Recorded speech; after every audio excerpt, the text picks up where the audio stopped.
Welcome to our spoiler discussion of Guardians of the Galaxy Volume 2. So, going into a little bit more detail, for those of you who have already watched our previous review, we basically discussed how in the beginning of the film we had them pretty much fighting this tentacle creature, the Guardians of the Galaxy, and what actually sets off the plot is we see that when they defeat this monster, we find out that Rocket Raccoon is actually stealing batteries from this. Basically. And if you didn't, these gold people hire the Guardians to take these people out. Basically, kind of doing a Star Wars Into Darkness kind of plot. Star Trek Into Darkness. Star Trek. My bad.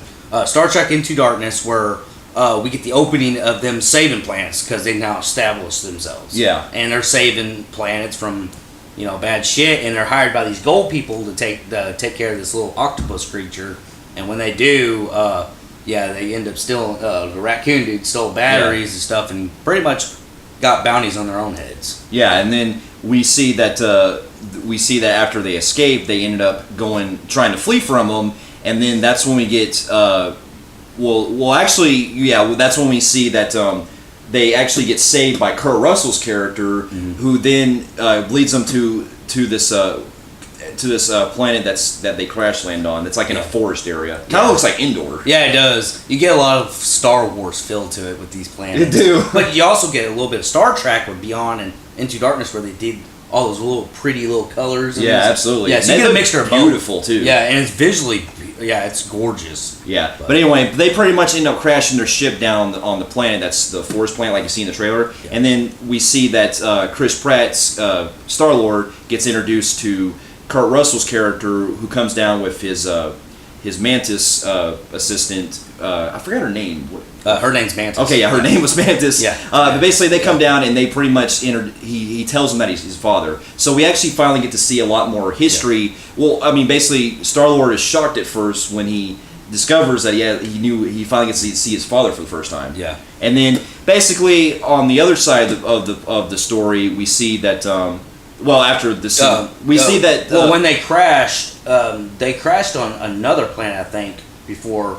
They crashed their ship, and then that's when Kurt Russell picks them up. Yeah, and then they realize they can't get off the planet, so Rocket, Groot, and Baby Groot, and Nebula, Gamora's sister, on there. Which, by the way, the Gold People, if you guys don't remember, the Gold People had her touch. If you don't know who Nebula is, she was with Thanos in them. She was Thanos' other daughter. Yeah, because Gamora is the daughter of Thanos, and so Gamora is also the sister of Nebula. Yeah, who is also the daughter of Thanos. And they had her captured, and they took her. And now there's basically a plot involving Nebula, where at first she wants to try to get revenge on Gamora because she basically screwed her over in the last movie, where she basically had her accountable. They killed that brother, that general guy, or whatever. What's his name? I forgot his name in the first one. Yeah. So she's kind of feeling pissed off over that situation. So. Yeah. And so as the film goes along, we see that she wants vengeance, and while at the same time we see that Star-Lord and the other crew, they end up going to Kurt Russell's planet, whose character's name is Ego. So they actually go to a planet of his planet actually named Ego. Yeah. And as it turns out, when we get to this planet, it's a very beautiful looking planet. Kind of in a way, the building kind of looks like Thor's palace in Asgard, basically. Yeah. But basically, as it goes along, we see that Star-Lord learns more about his history, about his father and everything, and then how he met his mother and what just details of his past. But you also get more details of Ego, where he's lived for millions of years, and he's pretty much he's been fallen in love for a million years with different species, having kids from. And there's a dark story to what he does to all his children. Yeah. But we'll get to that here. We're kind of staying in order so we don't get lost. Yeah, which I really enjoy because I like that, they were showing a lot more the chemistry between Star-Lord and Ego, because you actually get some bonding moments with father and son like this, which I actually really enjoyed. Yeah. And as the film goes, and also on another side of the story, we see that Yondu, who, as we discussed, was played by Michael Rooker. He's actually basically living his life out on this other planet, and we actually get introduced to Sylvester Stallone plays in this film, and he plays. I did not know he was in this. I didn't either for a while before the movie was coming out, and basically he plays he's basically part of the bounty hunter crew that Yondu had in the first film, but he's like the others. He's like a different. he's like running his own game basically. Yeah, and I guess Sylvester Stallone is basically he runs all this shit, and he's basically disappointed in Michael Rooker's performance on why he's not getting anything done, and how he let Quill get away and all that. And let people get away, so he kind of gets like pushed aside, like you ain't nothing no more, and basically he tries to show him up for one last try. And he rounds up a bunch of men. You get this guy that looks like from Battlefield Earth mixes with a Klingon. And I swear, he looks like John Travolta from Battlefield Earth with Klingon. Yeah, I was like, what the fuck? And they call him Mr. Taserface. Yeah. Is his name. Yeah, it's his name. Yeah. and basically Yondu ends up getting recruited by Aisha, who's the queen of the Severan race, the gold people from the beginning of the film, who hires him to go after Quill and take him out. Yeah. And so you get that involved. And then you also have the storyline involving with basically you get more of the story surrounding both of those. So you get basically a side of Yondu, and then you also get a side of the Quill and Kurt Russell storyline. Yeah. See, that was what's different with this one. It jumps from story to story, so it's actually very episodic. Yeah, so you get like Star-Lord and them. You think they're living happy on this planet with his father while we're building this other story up. And basically you get to this planet and the raccoon dude and all them are sitting there trying to repair their ship. Yeah. And that's whenever Michael Rooker shows up with Mr. Klingon, Taserface, and a bunch of men. And they have one of my favorite, funniest scenes is where everyone, all the men are trying to go to surround the ship that the ship is crashed on, and that the Guardians were on, and it's this funny scene where all these bombs go off, and then Rocket just starts taking them out one by one. Yeah, Rocket's got all these booby traps set up, and he's just sitting there like not even a worry in the world, and he's got all these funny booby traps, and you get all these funny scenes of these people getting hurt and shit. Yeah, where they keep flying up in the air and shit and like he keeps fucking with them and shit. Yeah. But then we get this sudden part where he thinks that he defeated all of them. Then the Taserface comes out and basically it becomes like a double crossing because Yondu, instead of wanting to kill Quill, his crew basically betrays him by actually wanting to take out Peter Quill, Star-Lord and crew. So they end up capturing Yondu, Rocket, and the rest of and Baby Groot and Nebula, and they end up going. And Nebula starts being on their team too. Yeah, and then basically they get captured in the ship, and then. For a while, they're trying to find a way to get out of there, and we also get introduced to. Well, I think he was in the first one, but I can't remember. You remember that guy from the Belko Experiment, the one we were saying was the comic relief? That guy, Sean Gunn. Well, he plays Yondu's right hand man in this one. Yeah, he's one of his last crew members that actually is still by his side. We also get the dude with the scars from Sons of Anarchy. He's in Chibs, and we get we left that funny part out. We get the dude from 8 Mile, Cheddar Bob. Cheddar Bob. Yeah, I haven't seen him in a long time in anything, so it was kind of weird seeing him in this. Yeah, but it was just and basically as it goes, when we see the plot going along, we see that as we discover later in the film, Peter and Gamora and all them, they discover that there's something big going on with the planet because we see that Mantis, who we discussed earlier, has the ability to pretty much read people's feelings and everything. And minds. Not really minds, the feelings, but she also can see like something in the future could happen. Yeah. And so she ends up reading one of Drax's thoughts, and basically she gets the feeling of being scared, and she tells Drax later. She doesn't tell Drax at first, but then Gamora questions it, and then after the film goes along, we see that there's something hidden that she doesn't want to tell anyone about. Yeah. And then we get that really funny scene where Baby Groot, who in the film is getting picked on by everyone on the spaceship. Cheddar Bob especially. Yeah. Beating on him and abusing him and stuff. But they lock up Michael Rooker and the Rocket Raccoon. Rocket Raccoon, and they lock them up together, and they're basically trying to. We forgot to mention earlier. This is a big plot to talk about this. Earlier, whenever Michael Rooker got double crossed and shot off his Nebula shot off his top fin, fin thing, which put him pretty much powerless because he couldn't use his little whistle. weapon that he uses. So they're locked up, and he's telling Groot, "Hey, it's funny because like Groot is so stupid. He's bringing back all this weird shit. He goes, "No, I need my helmet. Yeah, I need my fin." Man, he's bringing back all these like cut off toes. Yeah, all these weird fucking things. It's funny as shit. But then he finally, just whenever Groot kind of remembers, oh, okay, and stuff. That's whenever the dude from Belko comes in and throws it to him, and he says, "Nah, I don't want to be. I'm sorry, I was on their team. Yeah, I'm part of your team and stuff." Yeah, like that. and then they make their big escape, and it has another one of my favorite action scenes where when they escape, they're casually walking together down the hallway, and then Yondu starts using his whistle weapon, and it goes. And it starts moving around. You get all these classic songs playing, and you get beautiful visuals where you got all these bodies just raining. Yeah, where it's all falling down. He's killing everybody in this fucking thing. Yeah, and then they pretty much blow up the ship and escape. But then they had that last bit with the dude that keep making fun of Taserface. Taserface, yeah. And then he's trying to tell the gold people. And then, he likes to go by Taserface, and everybody apparently picks on this dude. And then there was that one funny part where Rocket Raccoon he's like, well, I was going to call you something that looked like a scrotum on top of your head. They pick on this dude. This dude gets pissed off all the time. Well, the dude, that Taserface ends up getting blown up in this ship. Yeah, and he's basically telling the gold people where they're going to go so they can defeat him. Yeah, and then we see that when we get to the... We actually get a cool reveal later in the film where we see Kurt Russell's character Ego actually has big plans for Quill, because in this one, after spending much time together, he discovers why he was there is that, and this is a really big dark reveal.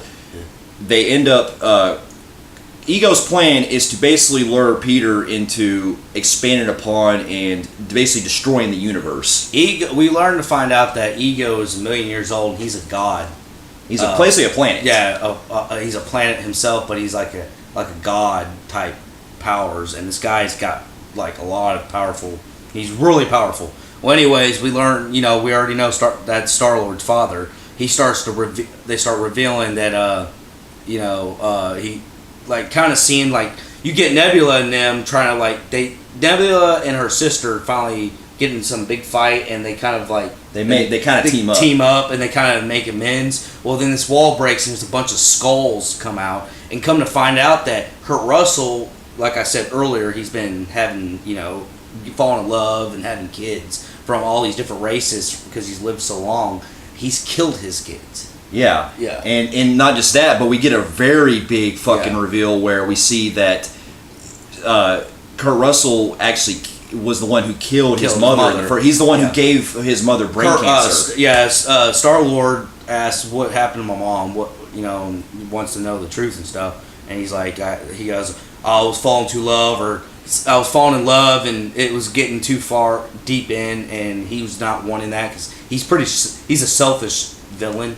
He only cares about himself. Yeah, but so he realized that. Well, not just that he realized that knowing that she wouldn't live long like he does, that he ended up basically having her live a slow and horrible pain. So he gave her brain cancer, and then fucking Star-Lord goes fucking ape shit. Yeah, and then he starts battling him back and forth, and then we see that shit gets intense when things go down with him. We see that he kind of reminds me of Electro Man. He does, where he's doing that with a big skull and stuff, and the fight. And a little bit, in a way, he kind of reminds me. Do you remember the first Hulk film from 2003, where it had the rock dude with all the other stuff? Bruce Banner's father, who started to become the weird. Element villain, basically. That's what he reminded me of. Yeah. But it was, done pretty well because we see all the different forms that he takes. We also forget to say that after he told the shit and Star-Lord started shooting at him, he does this spear thing where he goes through Star-Lord's chest. Yeah. And he's slowly killing him. Then he has him make him see what he sees. Yeah. He starts seeing and then brainwash him into believing him. Yeah.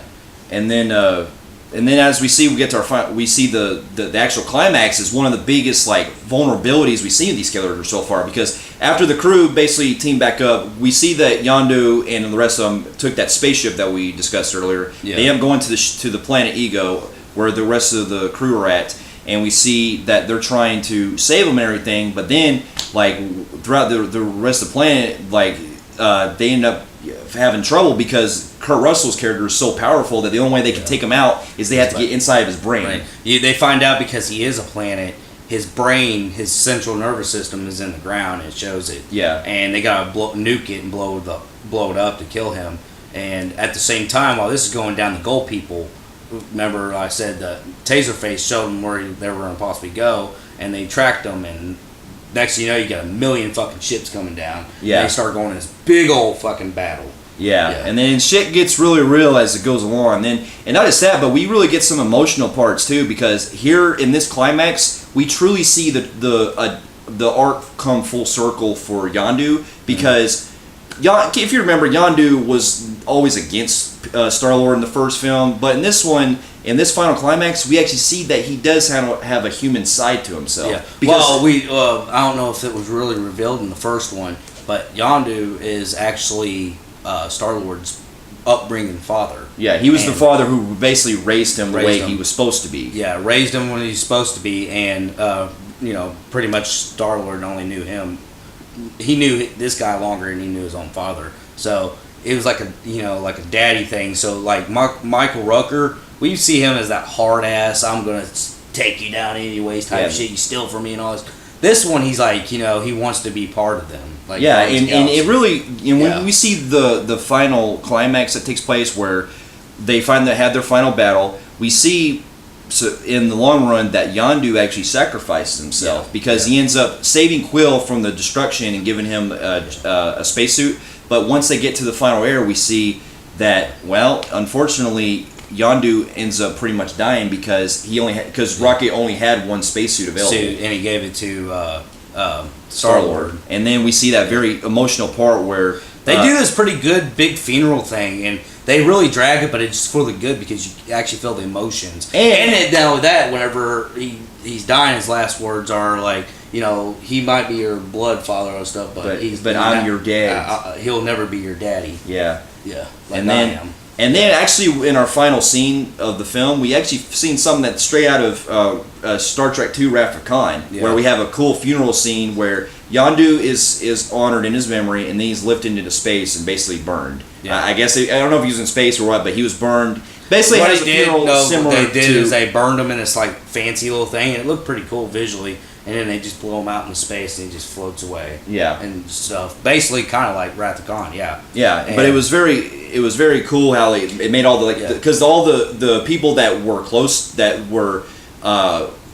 with Yondu and everything, they actually came to honor him at the funeral. Yes. Yeah. And we actually get to see Stallone's character, who previously had a bad he fired him basically. Yeah. He actually honors him in his death too. Yeah. So and he actually was cool with the Taser man to fuck him over because he was so pissed off at him. Yeah. So everybody kind of like buried the hatchet and said he was a good man. He died a good man. Yeah, and it was a very emotional scene that I really got into. Yeah. And so basically not just that, but that's what I'm saying. This film actually does not only mix the very great humor well, but you get really the emotional stuff that really captures it more in the first one. And the first one did have some emotions, but it was also the first movie, and they didn't go deep in this one. This one, they really take it out there, like the emotional scenes, and it was really emotional, which I was glad they did because most of the movie, it is actually 10 times more funnier than the first one, and the comedy is everywhere, and it's so good.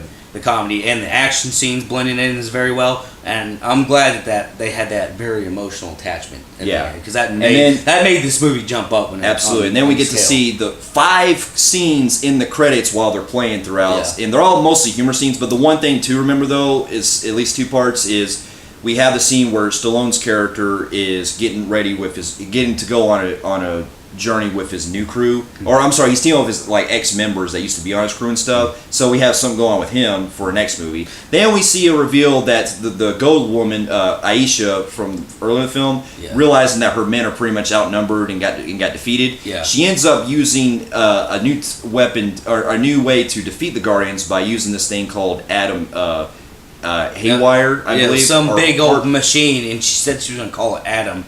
I don't know. I'm not familiar. With the comic books, but I'm sure that's going to be leading the next Guardians film. Apparently, it's the next big time villain before Thanos. It's the I don't know. I don't know if it's going to be before or after Thanos, but it's going to be in the next Guardians movie. Yeah, it's going to be the next Guardians movie. But this is supposed to be like a not so powerful as Thanos, but it's supposed to be your next step in villain. So yeah. Whatever it is, you guys leave us a comment, tell us on that, because I'm not familiar. I'm not really big familiars with these comics. Well, Guardians comments, but another thing that was emotional in this film that really got me was the part where they start to all get ready to die. Yeah, and you really see and then there's Groot where he's baby and he's crying. Yeah, and he feels like this is it for him because he's about to detonate the bomb. And he's getting crushed. Yeah, and he can't detonate it because that was that part where like Nebula and all of them got all tore up and everybody was getting all killed in different ways. And then they saved him just in time. Yeah, and Michael Rooker was the hero in this movie. I know, and he saved the day, and I'm actually... And Groot got it right. You got to give him credit because, man, he's considered the dummy that was going to get it all fucked up. Like, you see in the trailers where they're like, I'm Groot, and he's going to push the wrong nuke and kill them all. And then he's doing that, and he doesn't understand. And then whenever he's all alone with the bomb, he's like, he gets it right and saves him. Yeah. So with that, with everything that we discussed, those were... It was cool seeing a bigger cast. It was great seeing a bigger cast like that. And plus, we get cameos from other people, too. Yeah, I saw Ving Rhames. I saw... You also... I heard Rob Zombie's in this film, too. He plays like a voice role in one part, which is cool. Scar dude from Sons of Anarchy. Yeah. You got... also, Jeff Goldblum's in this film, too. Like, he's in the credits, so he's not really part of any scene, but you see him dance in the credits. Basically, he's playing the character that would be in Thor Ragnarok. And like I said in the previous review, you got Cheddar Bob in this one. Yeah. And he's the one fucking with Groot. And this movie is packed with main stars and people like Sylvester Stallone. I didn't even see him coming in this movie. Yeah, I was like, whoa, he's in this movie? Yeah. What the fuck? Yeah, so with that, I highly do enjoy this film so much that with the little, like I said, our previous review, with little to no flaws, I give this a 9.5 out of 10. Yeah. This movie, like the first, it was in 2014 was in my top 10, and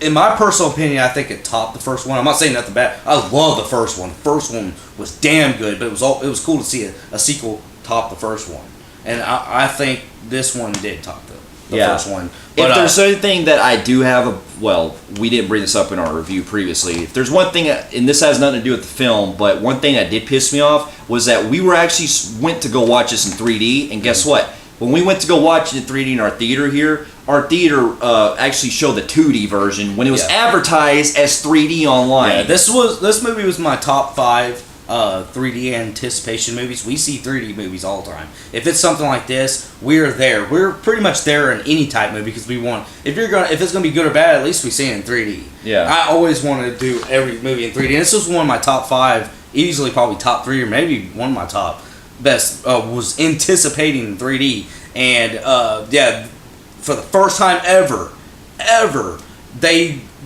went to order these glasses and they didn't even have the fucking glasses in, so they said, "Oh, we're gonna have to run these movies in 2D, and we're just gonna stick to 2D." And we got fucked because we just paid for the tickets with no refunds, and I know Jackass Theater here, they're pretty much pricks, so you can't really argue with them. I mean, they're all right and you're wrong type. But anyways, back to the movie. I really, really, really recommend this. It was a fun time. It was funny. It was beautiful. It was emotional. It had everything I possibly wanted with this film. It was little to no flaws. I'm going to go with 9.5 out of 10. Fair enough. Well, for those of you who have also seen Guardians of the Galaxy Volume 2, give us let us know what you guys thought of it in the comments. And for those of you who have read the comics for that character we're talking about, Adam, let us know in the comments of a little bit more of that character. Who's his gold people? Who are they creating that's going to be big? Yeah. And for those, and if you like what you see here, you can check out more of our reviews here on our channel, and we'll be seeing you in our next review. We'll see you later.